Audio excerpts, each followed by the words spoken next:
गाच्यो मिली sober सहज सुंदर सावर। आहा। तो और जब गोपी जन सावरे श्याम सुंदर को प्राप्त करना चाहती तो कात्यायनी की उपासना करें, इसमें कोई निषेध तो है नहीं। क्यों, क्या संशय? किनके? हाँ तो अम्मा है, पुकारो अम्मा अम्मा, आ जाए। पाठ का मैं संकल्प भी ले चुका हूँ दुर्गा सरस्वती। वैसे संकल्प संकल्प से तो नहीं आने वाली। बच्चा जब रो के पुकारता माँ तेरे बिना मैं रह नहीं सकता तो आ जाती है। ये हम अपनी बात करें। जब कभी एकांत में विकल हुए और जब कभी, क्योंकि उसी उपासना से आए ना, और जब कभी एकांत में विकल होकर के हम कभी दुर्गा देवी को कभी देवी नहीं माना, अपनी माँ माना है। सदैव हम जब कभी पुकारा है तो अम्बा ही कह के पुकारा, माँ बाप के। तो हमने दुलार देखा है, उसी समय देखा है माँ का चमत्कार देखा, उसी समय प्यार। अगर देवी को देवी मान के सिद्ध करना चाहे तो बड़े बड़ों के होश उड़ा देगी, अम्बा है।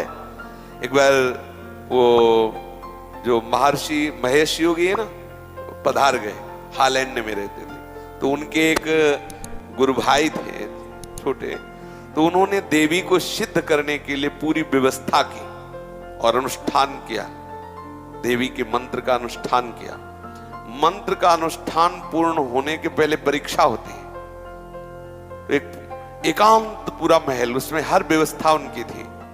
जे ही उनकी मंत्र की सिद्धावस्था की तरफ पदार्पण हुआ तो देखा एक मक्खी आई ऐसे। एक देवी का नाम भ्रामरी है, ऐसे तो एकदम दृष्टि बदली। जो मक्खी की तरफ दृष्टि गई तो देखा एक नव किशोरी सुंदरी मुस्कुरा रही।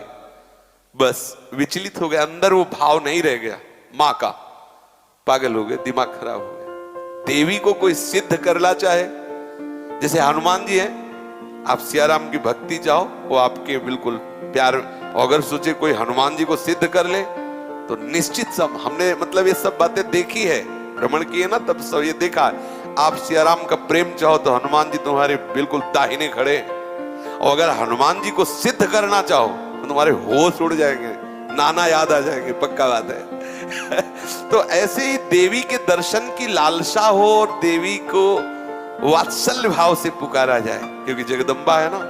निश्चित हमने ऐसे एक नहीं सैकड़ों बार ऐसे देखा है कि माँ बिल्कुल साक्षात विराजमान है और एकदम बिगड़ी बात को एक मिनट में संभाल दिया, ऐसा। तो अब हमें अभी परसों चिंतन हो रहा था कि देखो अपने अंशी के समीप भेज दिया। ये जितनी देवी शक्तियां हैं ये सब हमारी लाडली जी के अंश है। लाडली जी सबकी अंशी है, रोज प्रमाण देखो मिल रहा है। तो अपनी अंशी श्री जी के चरणों में भेज दिया। हम कहीं दूसरी जगह नहीं, जो एक धारा निकल रही थी, जहां से धारा निकली उस धारा ने वहीं पहुंचा दिया, उसका नाम राधा है। जहां से धाराएं प्रकट हुई। तो देवी उपासना निंदनीय नहीं है, लेकिन निंदनीय भाव से उपासना निंदनीय। हम बोले बकरा चढ़ाना और बोले शराब चढ़ाना फिर तुम्हारे नाश का कारण बनेगी भाई। और माँ है, माँ की गोदी में चरणारविंद में लेटो, देखो कितना उनका दुलार मिलता है। वो अपने आप सही मार्ग, वही समस्त सृष्टि की बुद्धि स्वरूपा है। अगर वो कृपा न करे तो कोई परमार्थ में चल ही न पावे। या देवी सर्वभूतेषु बुद्धि रूपेण संस्थिता नमस्तस्यै नमस्तस्यै नमस्तस्यै नमो नमः। इसलिए आप उपासना करिए, लेकिन संकल्प करके सिद्धि रूप नहीं, माँ रूप। मेरी माँ है, मैं अपनी माँ का चिंतन कर रहा हूं, माँ का यश गा रहा हूं, माँ की प्रसन्नता के लिए।